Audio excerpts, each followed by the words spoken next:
If you spend as much time on YouTube as I do, you've probably seen videos like these from incredible creators like Rick Beato, Justin Hawkins, Danny Sapko, Rhett Shull, Anthony Fantano, all raising the same red flag. Now, when I show you this material, I just use this material that I do not own. When you use content you do not own it, you are supposed to pay for it, unless, of course, it's protected under fair use. Now, fair use is legal, it's real, it's clear, but on YouTube, it is brutal. So what actually is fair use? Because YouTube defines fair use as a legal doctrine that says you can reuse copyrighted protected material under certain circumstances without permission from the copyright holder.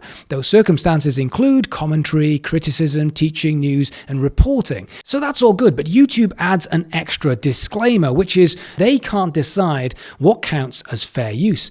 And their automated system, Content ID, doesn't even try. So they tell us what fair use is, but then they can't really police it. It's like giving you a seatbelt and then telling you the car doesn't have any brakes. Now, every single minute, over 500 hours of content is uploaded to YouTube. To manage this, YouTube relies on algorithms, software that scans videos from matches with copyrighted material. But it doesn't look at context. It doesn't ask, is this educational? It doesn't ask whether this is a review, if this is parody, if this is commentary. It just sees a match and flags it. So YouTube averages, get this, over 2 billion content ID claims every single year. Now, to put that into perspective, that averages over 30 content ID claims every single second. Now, most of those are automated, not humans. There's no review. There's just instant demonetization, or worse, blocking your video entirely. Now, there's several creators who are making videos on this, but from my perspective of being in education, I have had this for several years, in fact, decades, because my background is I built a music university. I was one of the founders of the British and Irish Institute of Modern Music, which is a music university. And whilst we were there, we would build curriculum, we would write for guitar magazines, I would be in the studio recording bass for CDs that would go on the front of guitar magazines. And whilst I was doing that, to avoid any issues that we would have to write things in the style of. So we are playing in the style of a certain guitarist, a certain drummer, a certain bass player, because we couldn't actually play specifically the thing because of the possibility of copyright infringement. So let's be honest, if I'm teaching someone how to play bass, then I'm showing them a bass line and I'm discussing how to improve as a bass player. How can that possibly compete when it comes to or how can that possibly be part of piracy? That's education. Now, whether that's in a classroom or whether that's on YouTube, it's the same thing. There's no performance. There's no cover version. There's no download. It's just literally a lesson, a moment of learning. And yet YouTube's system doesn't care. It sees the music and it flags it. Now, here's where it gets really frustrating because YouTube isn't really the one enforcing this, even though out of the 2 billion content claims, most of them are automatic. The worst bit here, and this is flagged up with a lot of these creators like Rick Beato, is that the labels are actually enforcing it. So Rick Beato has said that there are people actually employed at record labels whose job is to sit and trawl through YouTube and other platforms in issuing copyright claims. So the way that works is they find something that you have done that you do not own with fair use and then claim it. Now, that wouldn't be such an issue if when YouTube says, hey, someone's copyright claimed this, could you just clear this up? But it doesn't. It says you've had a copyright claim and it's demonetized. And at which point you have to then go back to YouTube and say, actually, wait a minute, this is mine. So then when it comes to who polices it, it goes back to the label. So it says, hey, is this true? And the label are obviously going to go, no, we own it, in order to claim the money. Now, what's really interesting when it comes to copyright in general, and what most artists don't realize, is people think that copywriting something is when you copyright it, i.e. you send it to a lawyer or you send it to a bank, or, you know, the old school ways of you actually send it to yourself in the post. But that isn't actually true. That's proof of copyright. The copyright is on something as soon as you have written it. If you write a song, you have copyright on that song. The problem is nobody knows and nobody cares. It's how do you prove that? And so what happens here is that's context. And in this example, the labels own the music. Should I be allowed to teach it? Absolutely. Should Rick Beato or Danny Sapko or Justin Hawkins be allowed to talk about it and educate? Yes, because that's the rules. Not because they should be allowed because it's a shoulda. They should be allowed because that is the rules of what fair use is. The problem here is the system isn't working. Now, what makes this even worse is when you dispute the claim and it goes back to the record label, who then basically reinforces it, you potentially could get a strike. And as we know, with YouTube, you get 3 strikes and that is the end of your channel. Think about that. The years that someone like Rick Beato has put into his channel, completely fair, and probably the best music educator on the whole of the platform, the whole of YouTube. And at the same point, he could have it taken down off the back of nothing illegal, something that's completely legal and completely fair, not even because he doesn't understand the rules. Now, this is the bit which I find is the irony, which is record labels are now spending hundreds of millions of dollars buying up old catalogs. And they'll spend $500 million on Bruce Springsteen's old catalog, or $400 million on Bob Dylan's old catalog, or over $1 billion on Queen's old catalog. Why? Because over the next 20, 30, 40, 50 years, they believe that they can monetize it.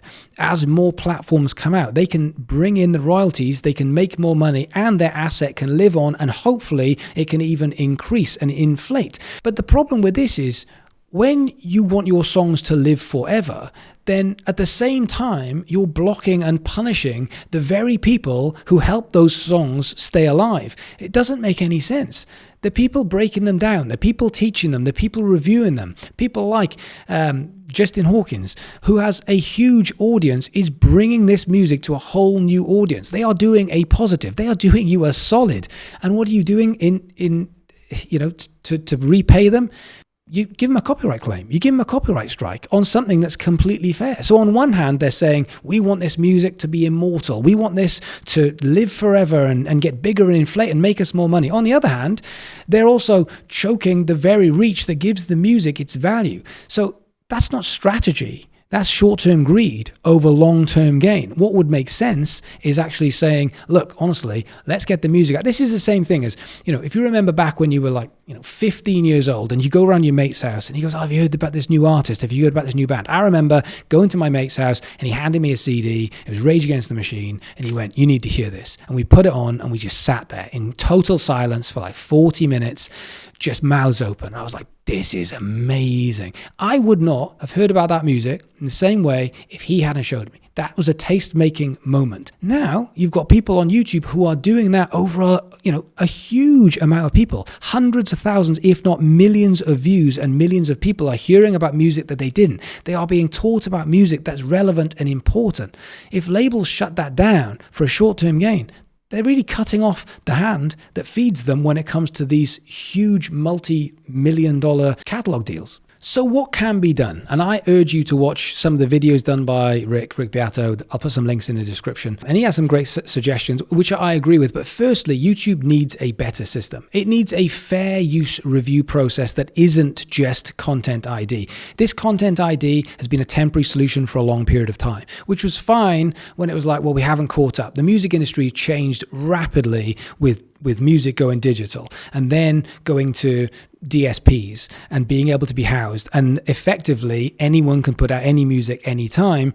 And so there was an element of, this is very difficult to police, bear with, caller, we'll figure it out. Now it feels like we've gone from that into, I'm not really trying to solve the problem, let's just brush it under the carpet. And that isn't fair, because YouTube is now, whatever it is, 20 odd years old, however old it is.